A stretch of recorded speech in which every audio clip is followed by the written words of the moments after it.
Hi, everyone. Welcome to Property Pursuits. We're just, setting up. So I missed you guys in July. I didn't do one because it was the 4th of July and I didn't think you'd come, but also I didn't want to come. So we're back. And this is Megan. I'm going to introduce her in just a second. But if this is your first time watching Property Pursuits, this is a market update where we take all of the real estate data, the economic news, what's happening in the world, what's happening in the country, and then we break it down to what it actually means if you're trying to buy and sell a home right now. Because sometimes the headlines can be too noisy. Sometimes the data doesn't tell you what you're supposed to do with it and how it should impact your strategy. And if you're actually trying to buy, sell, invest in real estate, you need someone who's breaking down what's happening on the macro level and how it translates as boots on the ground. Because sometimes what we experience doesn't actually line up with the data.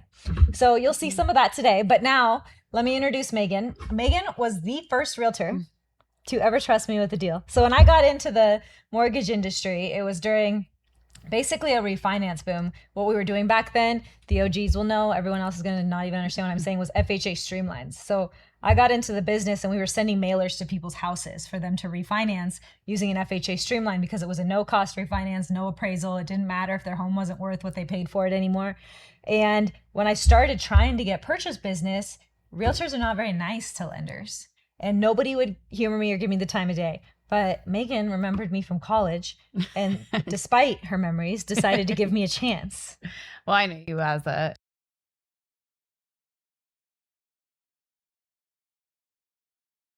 other stories that I've heard now since you in college. I didn't have any fun in college at all. Yeah. Neither did you. Oh yeah. Look who's calling the kettle black. So we started working together and then Megan introduced me to friends at her office. And literally probably the reason I'm still a lender is because of Megan. Because those first couple years when you're trying to get realtors to do business with you, they're defeating and soul sucking. And I had a much easier go at life because of you. Yeah. When did you get into it?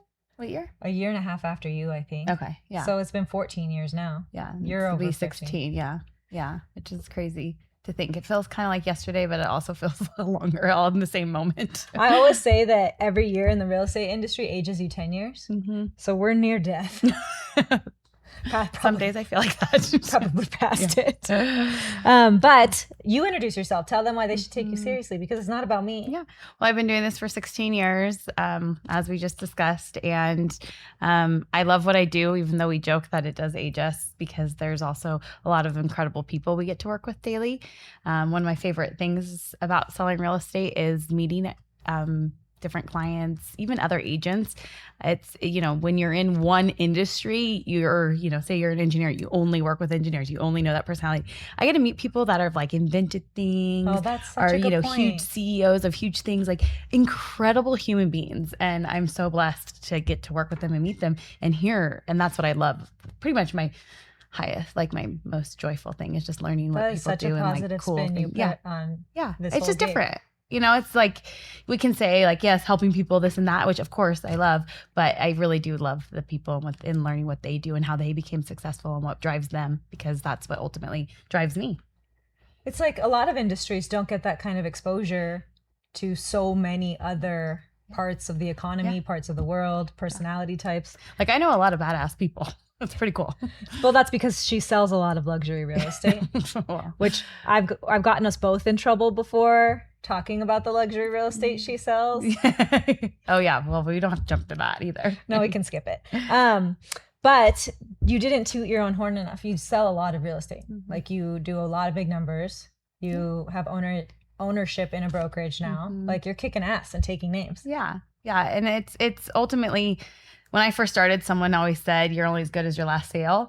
So I always am it's true though. I mean, our office had probably one of their best months in June, and I only sold one house. So ultimately, yes, the first half of the year was incredible and I had incredible people to work with, but ultimately you still are always hustling and always, I think you're only as good as the kind of realtor you are. And I always talk about the kind of realtor you are because I've worked with you before. And obviously we've had a ton of clients. And I think the best thing about Megan is she's going to make you sell her the house. Yeah. Like, she's not going to sell this to you. She's not going to force you to do anything you don't want to do. She'll educate you. She's going to walk you through that house, pointing out things that you wouldn't have noticed, but that you will hate if you don't consider them. And she's a resource, basically. So it's not just, of course, she's good at negotiating. Of course, she has an amazing network. She has a lot of experience, but her style with like touring a property and preparing it to either buy or sell, I think is really amazing. Well, thank you. Yes. And I have friends, you know, as you start doing this longer, you actually start working with good friends, and they always like, are you ever going to talk something positive about this house? But I'm like, but you see the positive and you know what you like. I just want you to consider all the negatives as well, because that's ultimately, you have to do your pro and cons list and decide what, if those negatives outweigh the How did you pros. get good at that? Was it because you grew up in real estate, or are you just skeptical? Maybe. as a person? I overthink everything personally. Like me and my husband, we can't make a decision for the life of us. So, but that, because we do a lot of that pros and cons and really making sure that I want, even every person I work with, I want them to understand the full picture. I don't want someone to call me and be like, wait, I didn't know that, you know, this street got really busy around school hours. I want to know. So if I notice them, I want everybody to know, because when you're coming in, you're seeing maybe the staging furniture, you're seeing the fresh paint, the fresh carpet. One story I always say is I had a buyer walk into 2 houses that were the same square footage. One was priced a lot less, and one was priced a lot higher, but it had fresh paint and fresh carpet, and they wanted that one, even though the one that was much less, and we could easily have done paint and carpet, I could have helped coordinate that, get it all done for them, had the extra bedroom that they needed, they still wanted the other one. Ultimately, they did go with the one that met their needs more, but again, there's a lot of things that emotionally attract us to certain homes, and I want to just try to take us into being logical and making sure that you guys are making the best decision. That's why you should have a realtor. Yes, and there's a lot of great realtors. I know there's a lot of ones that aren't great, that give us a bad rap, but ultimately that's what, if you're interviewing agents or anything like that, you kind of want to ask those questions, like, what would you do in this situation? What would you and really make sure you could work well with them. People are like, oh, why don't you sell the house? Because I'm like, I'm not selling the house. I'm selling you a house that you want. Yeah. What do you want? And trying to figure out where to find that. So it's a little bit different sales tactic than just selling the house when you're working with a buyer, of course. I think that people underestimate that. Someone asked me, they're like, if you bought real estate now, do you still need a realtor? You've looked at so many contracts, you know the industry, you're inside of it, you've done this. I've never sold anything, but you've bought things multiple times. And I was like, I would still hire a realtor even knowing everything I know, because you won the additional perspective, A for biased sure. opinion. And there's points in the process that people don't realize. Like you're not just going to negotiate the price. You're going to negotiate about 5 more things before you close. And having someone to be that negotiator for you, or that even just that middleman, is really valuable. Yeah. And I think a lot of people don't realize that there is a lot of that back behind the scenes negotiations that, we're always looking out for your best interests and working with the other agent to make sure that gets relayed, that you're usually not a part of. And calling in favors and restructuring and doing this or that sometimes the client doesn't even know you've done.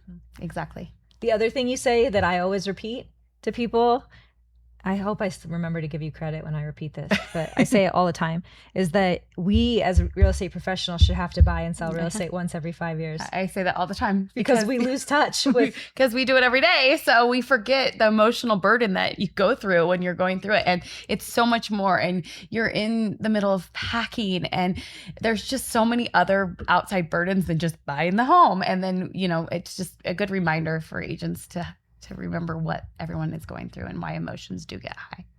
I always, when I coach realtors and loan officers, now I really only coach loan officers, but when I coach them, I talk about how we're crisis managers.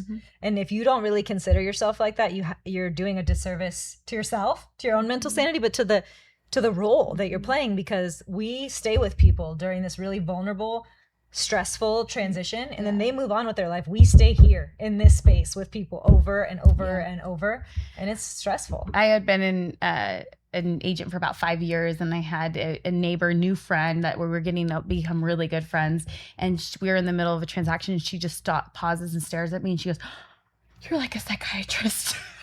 And I mean, it's like really just, the way I put it is, ask the questions. Let your your client or customer get to what they really want Mm-hmm. and try to not let the outside stressors of the move, of the packing, of the emotional attachment, of the change. Like, I don't handle change well a lot, so I can understand and relate. And maybe that is why I really just want everyone to know the whole picture. So, because when you do have big change, it does impact you. I can't even, like, a new rug, like a doormat, Yeah. bothers me. Yeah, the same way. Why are we like this? And to this day, Yet our job changes every minute of every day. we have no control. So maybe over that's why anything. in our environment has to be the same. Yeah, I can't take any Yeah. more.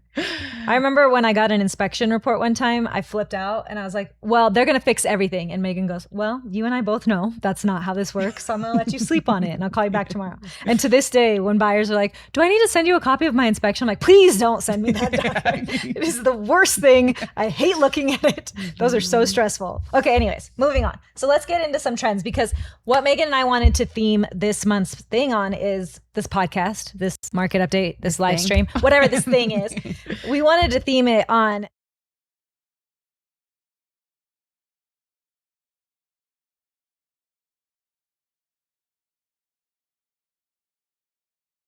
two worlds. Some people are describing this as micro markets. There's no singular US housing market anymore. There's not even the Northern Nevada housing market. It's like literally down to neighborhood, or in some cases down to house, because it's wild. One house will be a multiple offer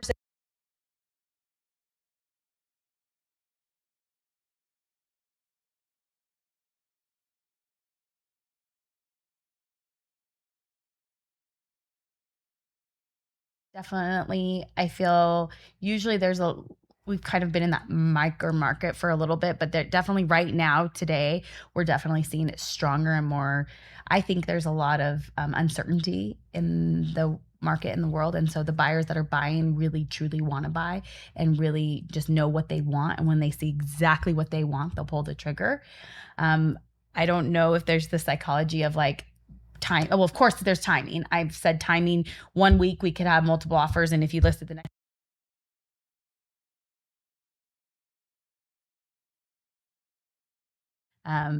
but I don't know. It's very unique and very interesting to watch. And sellers, if you watch from a national level, I think the national level is seeing it a lot more. We're not just focused on our area.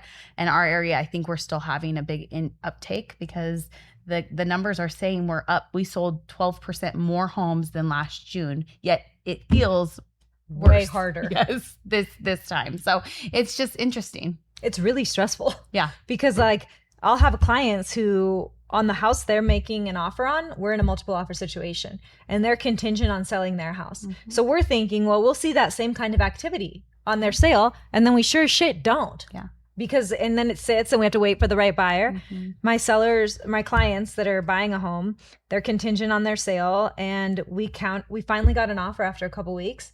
Their agent countered something just basic and they rejected the counter and bought something else. And I'm like, which is whoa. super hard, but that probably also means that they were going to find a way out of that deal anyways, because I guess it's better now than later.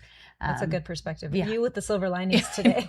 I know, but it's true. I mean, there's nothing worse than getting like through all this stuff and wasting everybody's time. Than, people get frustrated when people cancel right at the beginning, but I'm like, get it. They were going to cancel either way.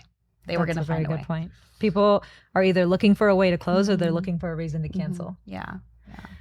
But it is stressful too, because as you're advising clients, one weekend, they might have to come in with a really strong offer. And then you show them a house next weekend and they're like, okay, I have to offer full price. And you're like, no, actually. I think the biggest takeaway too is that if you're a buyer right now looking in this market, do not be scared to write the offer. Sellers, not all, but most, are willing to accept something much less or already strategically planning price reductions.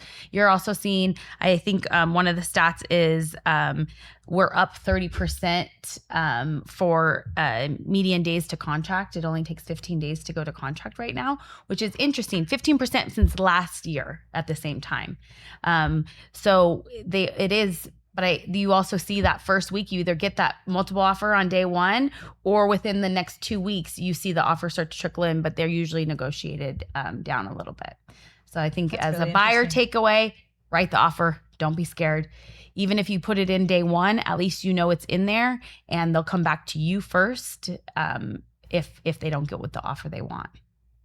Good advice. And then as a seller, Oh boy, if you want me to give seller advice right now, I do. Leave some buffer, because right now negotiations don't start on day one.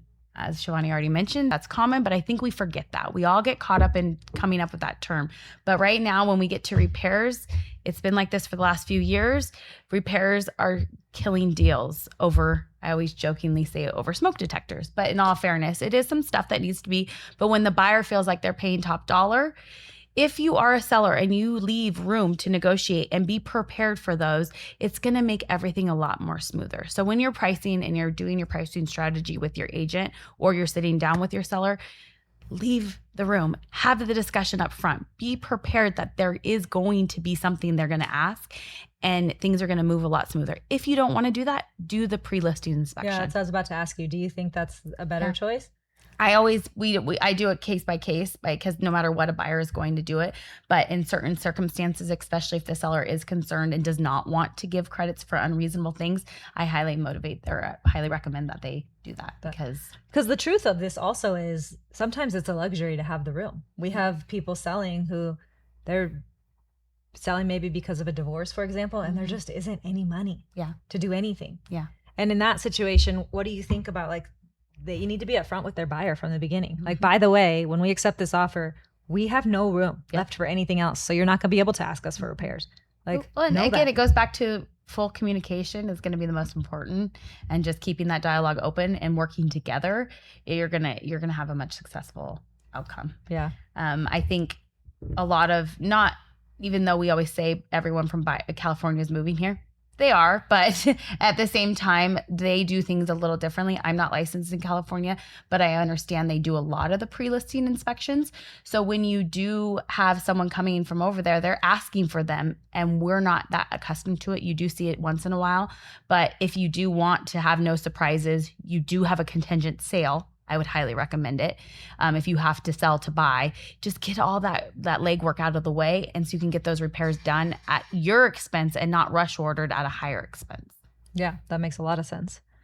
I saw the Rocket, I think it was the COO or somebody high up at Rocket said that it's not going to be interest rates driving this housing market anymore. It's going to be jobs.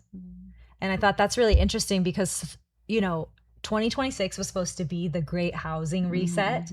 And at the beginning of the year, interest rates fell below 6%. There was conventional loans being locked at 5.99.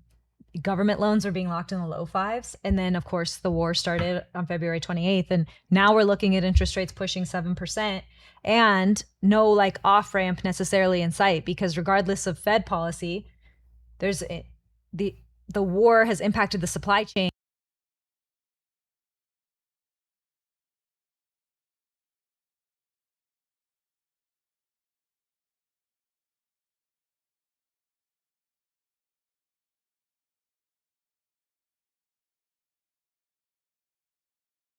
That they're not really that focused on the interest rate. They're focused on the other things happening in their life. Yeah, and again, you see people super hyper. You get, every buyer is different. You get buyers that are still focused on the interest rates, but ultimately they.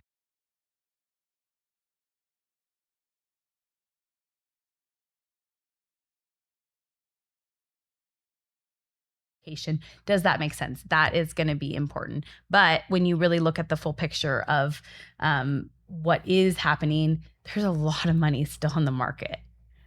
People that are really having a negative impact on selling their homes are the people that have sold or have purchased in the last 2 to 3 years. But if they sold the last 5 years, they still have a ton of equity, and they can reduce if they're not getting what they want. And I'm kind of going off subject, or kind of going in a different direction with the conversation. But one thing too is to really look at the data from a year ago. I used to do 90 days, 60 days. I even have appraisers that are saying they're going back even further, because when you get that one fluke house that just sold for $100K less, because they had the equity, they had the wiggle room to get that done.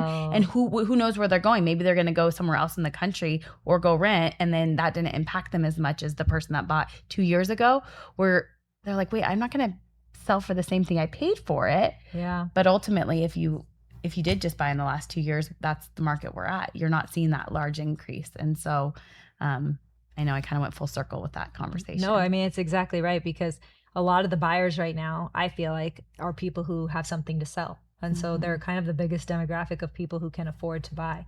But there are other people. And what you were starting to say about hyper focusing on the interest rate, I just did a reel about this because I had these clients that were just they hadn't even identified a property yet.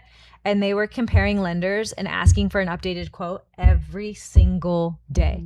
And I was like, I wonder if maybe your anxiety is taking the wheel here and you're going to miss some other very important details on this purchase, because the interest rate it's a big piece of the puzzle. You cannot lie about it. And you absolutely should make sure you're getting a good interest rate. I'm not saying that you don't do that. What I'm saying though is when you hyper focus on the interest rate, you might forget about the fact that you won't be able to change the neighborhood you bought in, or that the school district is probably going to be that way, and that the HOA fees could change every month. But you didn't really look at the CC&Rs and review the HOA budget because you were so hyper focused on the interest rate that you missed a lot of other things that are going to be bigger problems for you in the future when the interest rate is not permanent. Yeah. And then I have the people that are kind of staying off of it and just focusing on what they want. And then that's when I'm walking through the house and saying, you know, the road's right there, this and that, and those kind of details. But you do, and everyone's different how their, you know, minds work and analytical with what they want. And that's why just kind of adjusting to their needs. I have people who are like, where's interest rates? And I'm like, around, because I don't watch it daily. That's not a good idea. Some agents do, but the same reason I don't, you know, I keep a pulse on, you know, the economy and the world news, but I also I want to focus on local news, local community, what trends are happening here and what has happened over the last year, so we can see trends rather than focus on, well, today this isn't selling. But a lot of the time too, it just takes longer when you're talking to sellers and they're frustrated and you're like, but remember, these people did get their price, but now we're looking at 120 to 160 days. Are you prepared for that?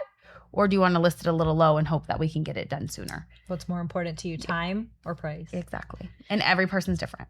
But your point is exactly where I was going next, actually, is the global news.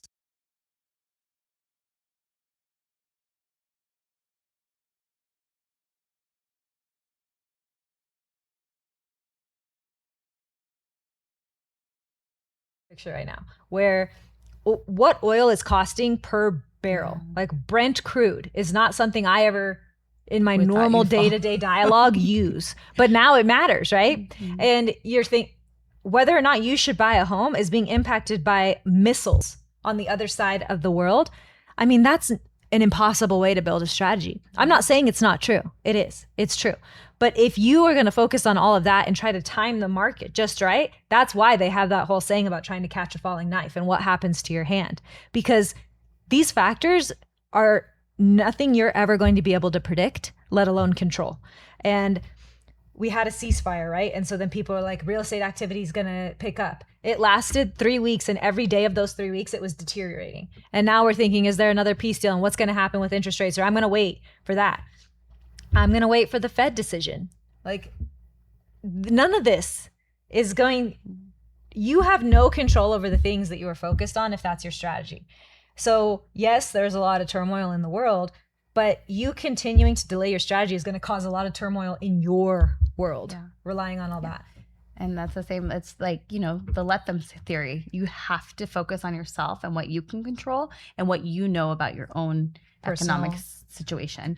And that's, you know, I think that's the point. You have to focus on your own personal economy. Those are the people that I'm seeing win. They're looking at their job. They're looking at their income. They're looking at their savings, and they're figuring out what they can and can't afford. This is not to say everyone should buy a home right now.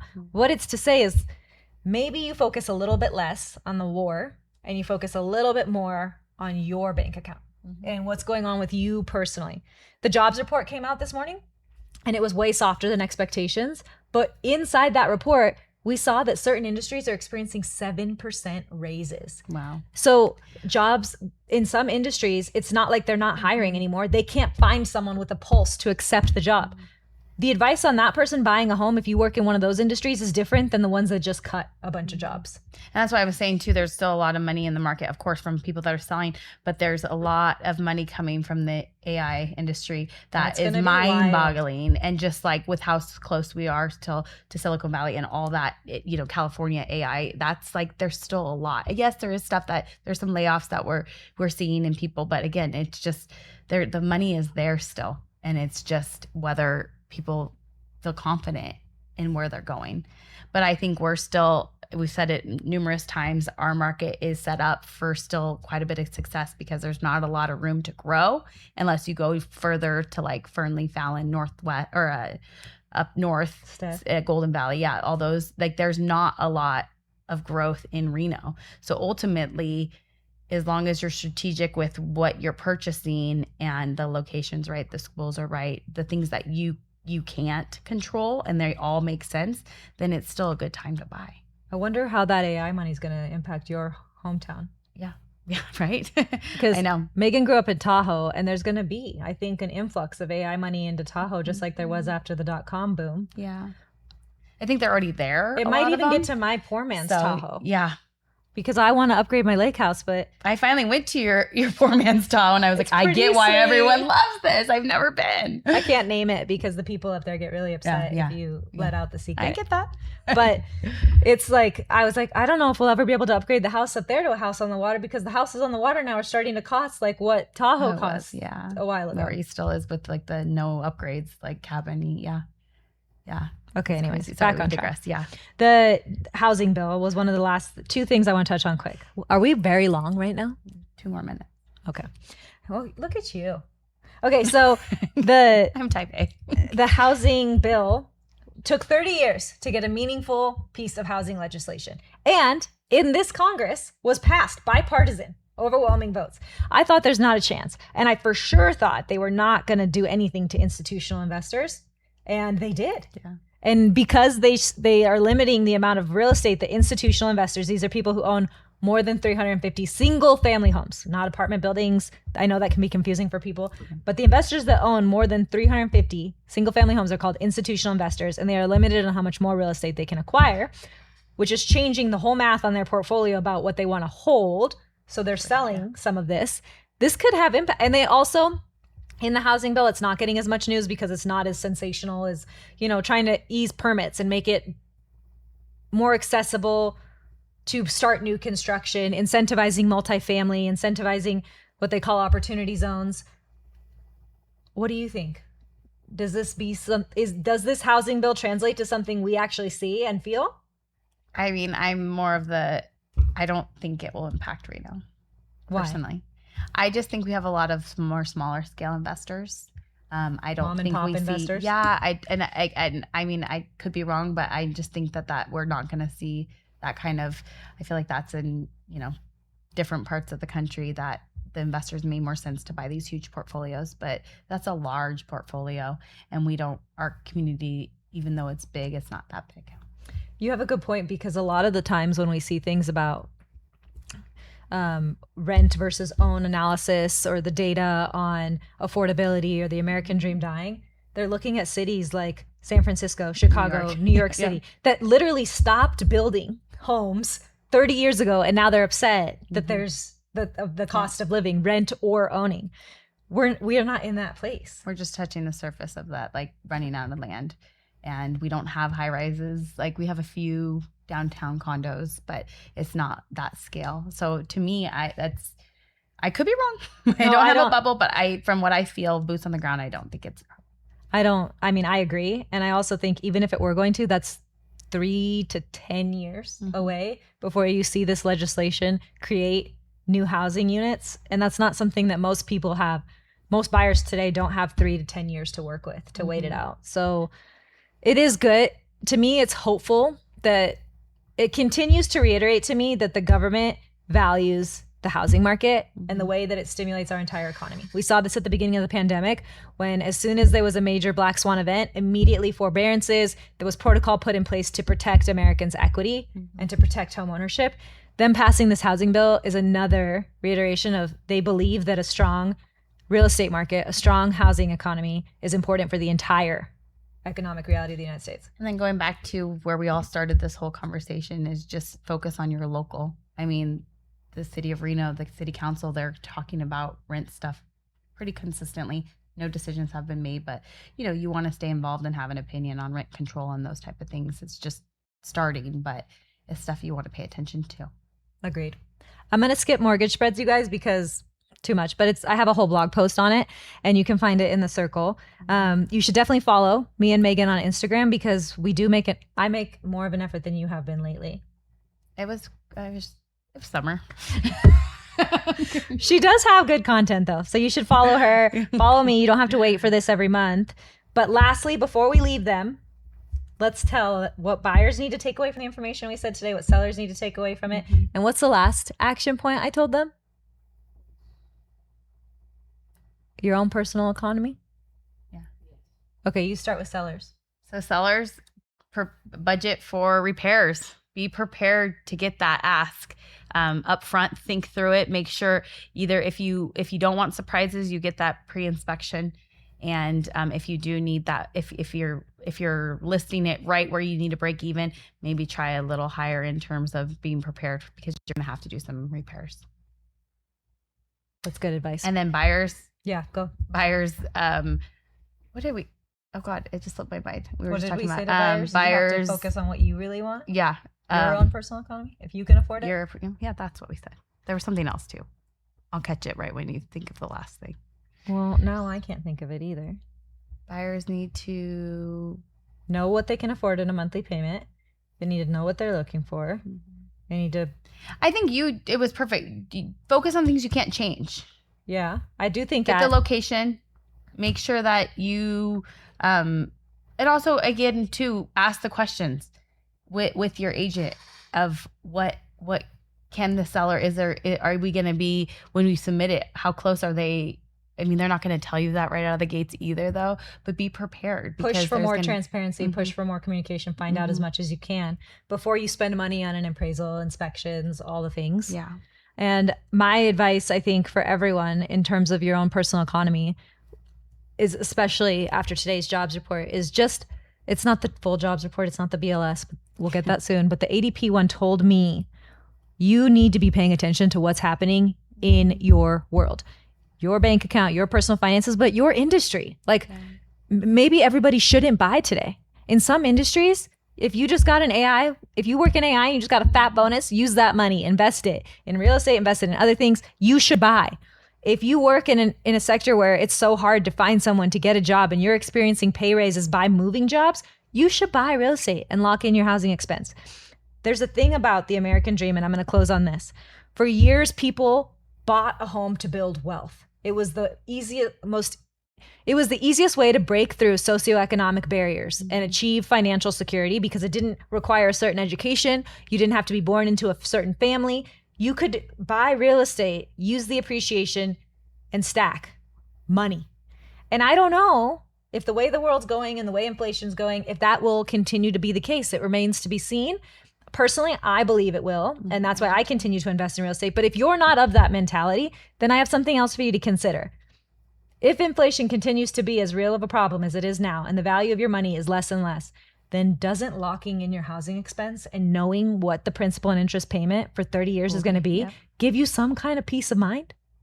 Like, there's a whole different argument here for buying a home, and that is your landlord can't kick you out with 60 days notice when your kids have been in that school district for the last 5 years.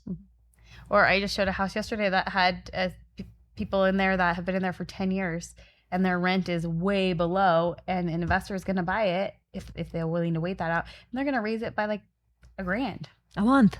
Yeah. So just food for thought. Thanks for watching this month, you guys. We'll be back again. But in the meantime, make sure you follow us on Instagram and keep in touch. Thanks so much, Shivani, for having me. Yeah.